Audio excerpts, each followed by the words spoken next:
Welcome to the Real Estate Explainer podcast, where we talk about anything and everything real estate. I'm your host, Brian Kiczula. Take notes. Today, David Richter, the Simple CFO, will be talking about profit first. Hey, David, just want to say thanks for joining me on the podcast today. Definitely super excited you were able to jump on. We've been a client of yours for, I think, just over a year now with Profit First. And, I listened to your book. It was just a couple of months ago.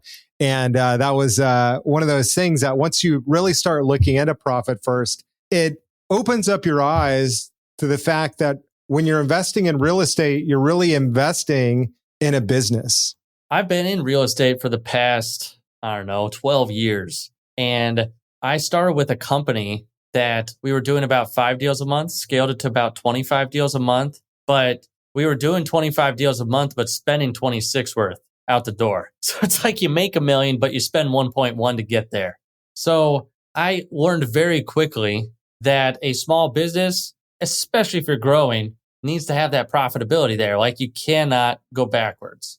So that's where I even figured out in the real estate world what the heck was going on, and that it wasn't just about the number of deals we did, but about was it actually worth it? Was there money at the end of the day? So that's where I figured that because started going to mastermind events. Other people were in the same boat, doing lots of deals, but losing lots of money. It's like that. I found out that we weren't just the only one. So that was very eye-opening. You see guys that are literally, they'll talk about how many deals they do or the millions of dollars that they're making, but they're talking about top level numbers. Yeah. Exactly. And that's where back then, I wish I knew what I know now. Like we all say that, right? But back then we were doing all those deals and it was just, who cares that we were making so much money, like with all the deals we were doing. And then go to the events and the same people are in the same boat. They'll say, yeah, we're doing all this top line revenue. And then at the bar later, they're like,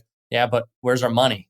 Or like we're running out of money. And it's like, man, that sucks. So that's where I realized that it wasn't just us. And then going to other events. Like then I was traveling, doing other things in the real estate world. And it was more than just the masterminds. It was other people across the country. Then I moved across the country, started working with an investor and helped him turn it around. Like, because I said, again, show me your books, show me the numbers, because that tells your real story of the business. And they were a mess, just like everyone else, like didn't have any idea what was coming in, going out, and literally just trying to turn that around.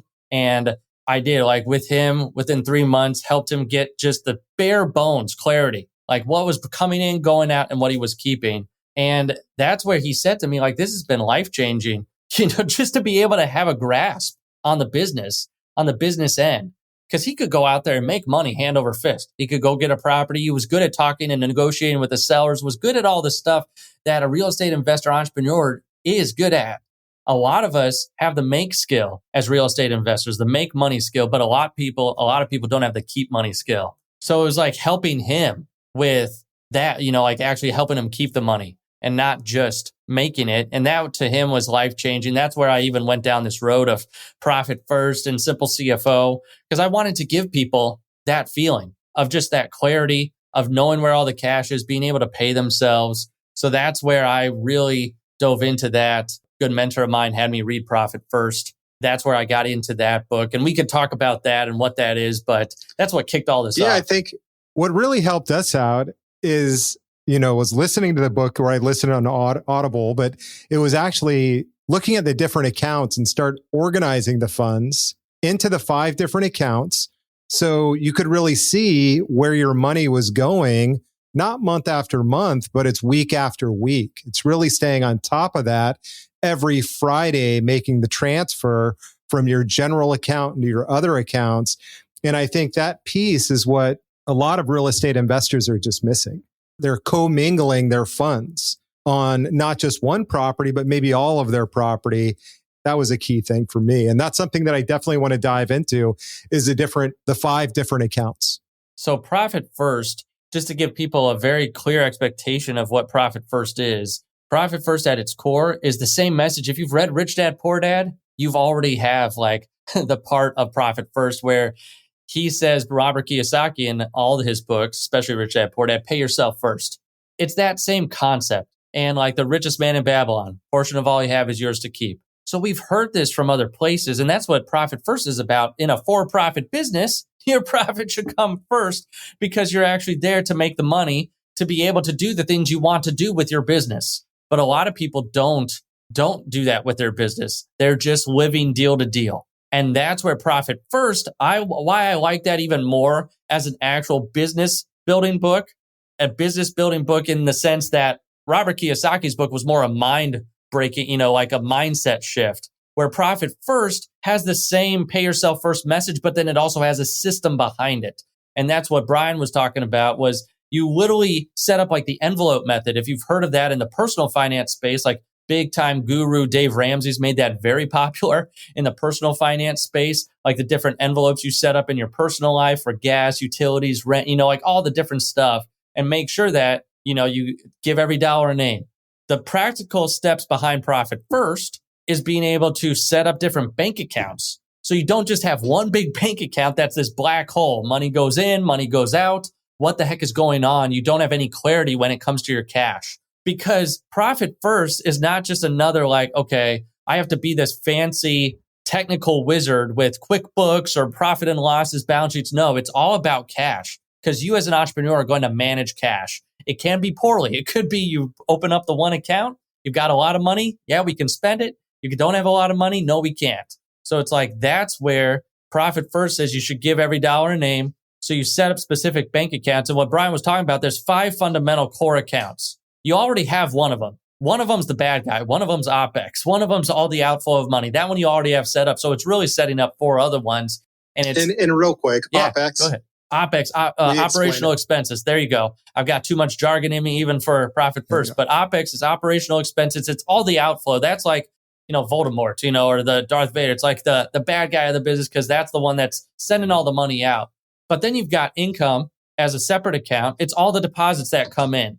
So that's where making sure you have an income account so you can see how much is coming in and how much you're making. But the ones that I care about the most and the ones that you'll care about the most if you're listening to this as an entrepreneur are the 3 accounts I call the golden trio of accounts. Because if you like those big epic, sagas like Star Wars or Harry Potter or whatever it is, pick your flavor. They've got the 3 main heroes, Luke, Han, Leia, Harry, Ron, Hermione, making sure good wins in the end. Well, your business is your epic saga. It is literally what you're going to pass on to the next generation or how you're going to make all your money or whatever it might be that your legacy will be. And it's we need 3 main heroes. So the 3 core accounts that I would set up that are focused on keeping more profit is literally calling one of them profit, one owner's comp or owner's compensation, owner's pay, like the pay that you pay yourself as an owner. Then number 3, owner's tax. So that at tax time, you can actually pay from the business account, for the taxes that you owe as the owner. So those are the 3 accounts I call the golden trio that making sure you as an investor, business owner are helping yourself build profitability into your business and naming dollars that are going to actually be used to pay yourself. That's what owner's comp would be. And for icing on the cake, the profit account, taking that out quarterly, having fun with it. But that's where I feel like Profit First left some of those other books in the dust of the actual financial management because it didn't just leave you hanging. Pay yourself first. Hope you get the concept by. It was more here's the pay yourself first principle, but applied to an actual action step of setting up these accounts. So that way, what Brian was talking about, what we do with a lot of the people we work with is on Fridays, anything that's in that income account, that general account there, where the deposits come in, you then transfer that money that's sitting there from the income you've made to the other accounts like profit, owner's comp, owner's tax, the OPEX or operational expenses. So that way you're keeping the money flowing, but then you're also giving it a name and making sure there's money there for you to be able to use and you know exactly what it is because clarity is power. It really is knowing where the dollars are. I'd like to thank today's sponsor, U.S. Tax Advisors Group, a cost segregation company. If you're interested in cost segregation studies, log on to realestateexplainer.com and click the cost segregation link at the top of the page. Let's go and just review those 5 accounts one more time. You've got your income account. So when money comes in, you have income coming in. Then you've got an operating expense account. So you're going to move money into that operating expense account. And then you're going to pay your bills, your business expenses with that money. Then you're going to move money into your profit account. So that's your profit that you're keeping. Then you've got your owner's compensation and your owner's tax. And I just wanted to clarify that the owner's tax piece, that's not your employee's taxes, guys. That's the owner's taxes. So he's got money to pay his own taxes at the end of the year. I just wanted to clarify that. So the 5 accounts, the income account, the OPEX account, the profit account, the owner's comp account, and the owner's tax account. So David, where do people screw this up? Where do they mess it up? The first thing is thinking that after we just talked about it, it's like it's too much to manage or too much to start. So the biggest way people mess it up is not even starting. I tell people, if you were like, okay, I have to set up a bunch of bank accounts, like, oh man, that sounds like a lot of work. I tell people, can you start with one? Can you start with the owner's comp account? I want you to start with something to get in the habit of paying yourself. So it's like, that's the real magic behind this system. And what you were talking about, Brian, like being a real business owners pay themselves from their business, making sure the business is providing for them. So that's where I would set up at least one account and transfer a percentage, maybe a small percentage when you start. Like if you're not a believer yet, it's like get into the habit of every time money comes in, you put a small percentage inside the owner's comp account and you start building that account up. But you're getting into the habit of every time money comes in, you're not spending everything that you're making. So that's where I would say a lot of people just fall off the track because they don't even implement it. I would say another thing is they make it too complicated. They go to the other extreme. They hear these 5 accounts and they're like, ooh, I can name all the dollars that come in. Maybe I should have 15 accounts, and like go all out and just name every single expense that I have in the business. And it's like, are you setting yourself up for failure because you've gotten too much going on? Money comes in and you have to transfer it, 75 different places. It's like, don't make it too complicated. Where if you have different businesses, maybe you've got a rental company and you've got fix and flip, or you've got different entities, whatever it might be. You sell ice cream. Like, I don't care what it is, but whatever your primary entity is that you make your money, that's where I would start. So start small, start with the bite-sized chunks, because as we're talking, I know that most people, when it comes to the financial area of their business, would rather stick their head in the sand. That's where most people don't even want to know what's happening in their business. And it's like, this is going to shine a light on whether you're doing well or not. But that's just it. Just because you're doing poorly, but you don't shine the light on it, does not mean that you won't go under. Facts are facts no matter what. So it's like, for this, I want to give you a chance. I want to give you a chance to have the business that you dreamed of. Because when you started your company, like if you're listening to this, when you started it, you did not want it to become this cash-eating monster that just takes over every area of your life and it's just constantly consuming you and you're getting no benefit from it. You started it for whatever purpose, for financial freedom, whatever that means to you, whether that's taking trips, traveling the world, spending more time with family, having a lot of money, buying the cars, buying the house, whatever it might be for you, buying more investment properties. It's like doing the things you want to do. It's like we have to start making sure, number one, we implement, because that's where most people fall off. Number two, don't make it more complicated than it needs to be. And then I would say from there, just taking it in bite-sized chunks. Set up the one account or set up the core accounts, whatever you think you can bite off first, so that way you can get into the habit. I want to make profit a habit in your business and not something you look for in the future that never arrives. And I've seen this with businesses that are super busy. They're making millions and millions of dollars, and the owners are not paying attention to how much income is coming in and where it's going out, because every month they see they've got $1 million in that account and it keeps going in and in. So they think that they're doing great. But once they really dig in, they realize exactly what you just said, that they're bringing in $1 million a month and spending 1.2. They're just not seeing it because they're only seeing that income and that constant churn of the account. I've seen it also on the other hand, where clients are not making the income they need and they're struggling and they just don't want to look at the account or acknowledge they're having the problem. So I think no matter where you're at on the scale, you really have to acknowledge these accounts, see what's going on them or going on in them, and make changes where needed. And that was one of the first exercises that Michael had us do well over a year ago. It's print out that list of your accounts, identify every single expense, and really figure out if you could cut it. And I'll tell you, how many subscriptions do you sign up to that you're paying for that you never use?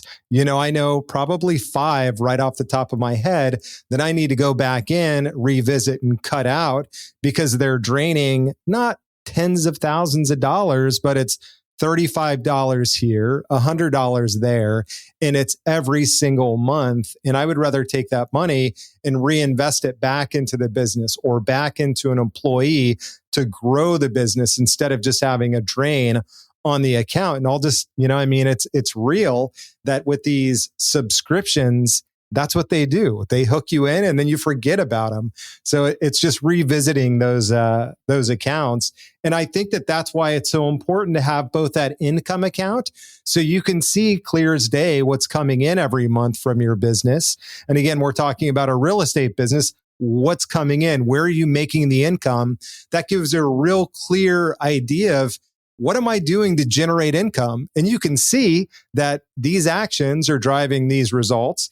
And then you can look at that OPEX account and say, well, there goes all the money. Which items here could I get rid of so I can move more of that money into the profit account or the owner's comp account? Yeah, 100%. It's just that clarity. That clarity is so powerful of knowing what's going in, what's going out, and then you have the power to change it. Absolutely. So one of the next things I wanted to cover is what is real revenue, or what is real revenue profit first? What is it? So in the book, I cover this because a lot of people, if you have read the original Profit First by Mike Michalowicz, he introduces this concept, this terminology, real revenue, which I love that. It's like the real revenue that you're actually making. Because in a real estate business, I defined real revenue. And you have to remember, Profit First is a cash flow management system. It is not your profit and loss, your financial reports, your balance sheet. It isn't any of that. It is literally managing the cash that comes into your company. And when he says real revenue, and when I say real revenue for the real estate world, that means that if you sold a property, let's say you fix and flipped it and you made $40,000 on that fix and flip, the property profit is your real revenue. That's like your top line. Because if you actually look behind the scenes in QuickBooks, usually the sale price is your actual like income on the very top. But your sale price isn't what you actually made on the property. That's just what you sold it for. Then you've got all the cost of goods sold that go into it. And then what you're left over is the gross profit. And that's more of your real revenue than what you sold the property for.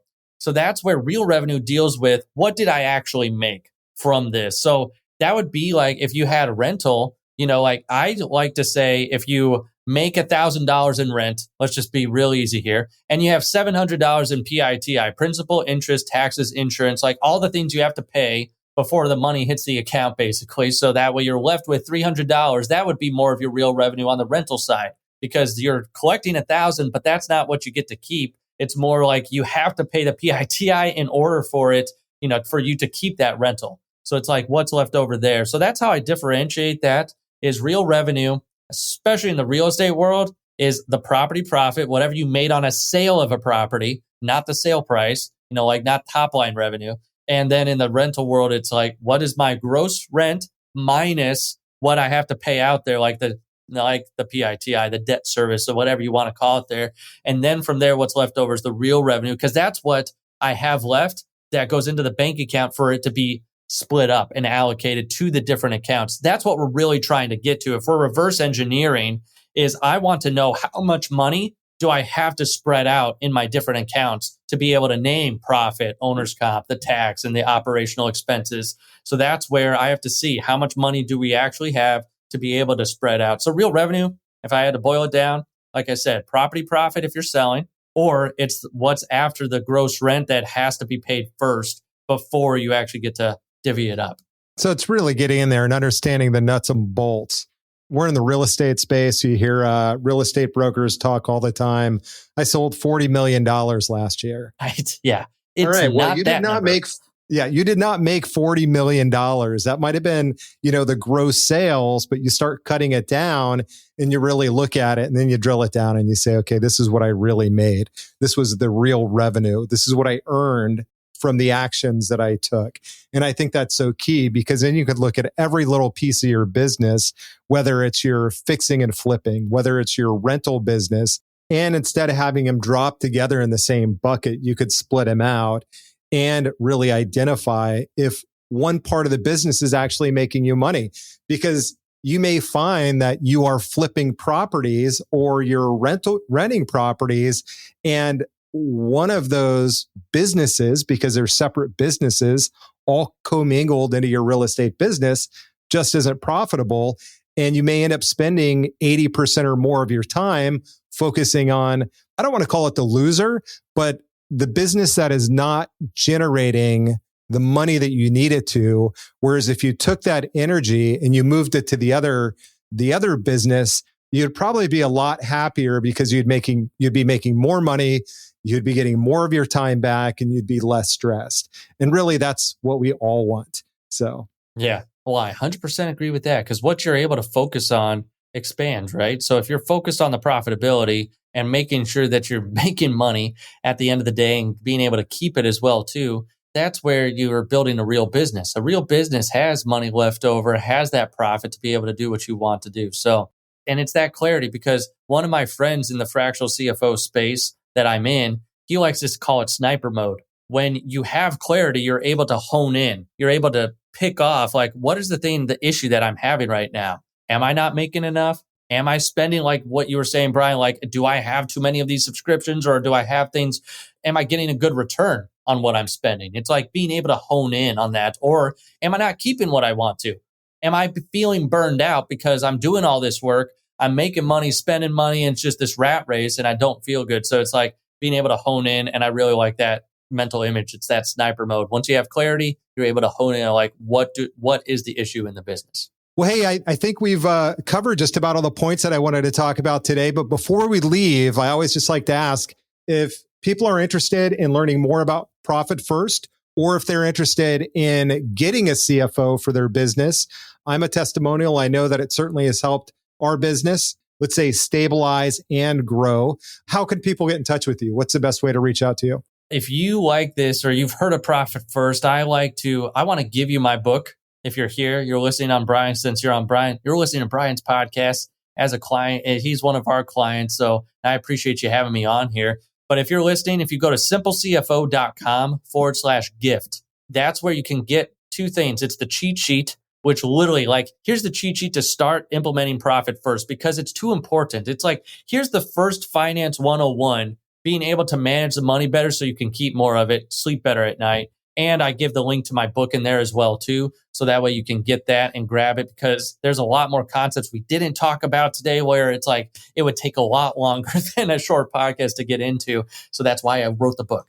So get the book, get the cheat sheet. It's like, here's the first couple steps so you can dive into it and get there. That's at simplecfo.com/gift. And then if you want to schedule a call with our team, like Brian was suggesting, it's literally the next page after that. If you want to schedule a call with us, we will literally take you through to see if we're not a good fit. Do you need a bookkeeper? Like, where are you on your business journey? Are you just starting out and we can connect you with someone in the space, or you need a good CPA? I know some great cost segregation people that I can connect you with as well too. So yep, there we go. Brian was raising his hand. So that's where I want to be able to point you in the right direction as well. So if you get on that call, it's really, where are you now and what do you really need, so we can give you that help, because there's not a lot of people in this space that will give you the advice of, okay, what do you need first on your financial team, wherever you might stand right now. So you could go to simplecfo.com/gift. Thank you. And talk to you soon, David. Thanks, Brian. If you'd like to get connected with today's guest, log on to realestateexplainer.com and click the Get Connected button on the homepage.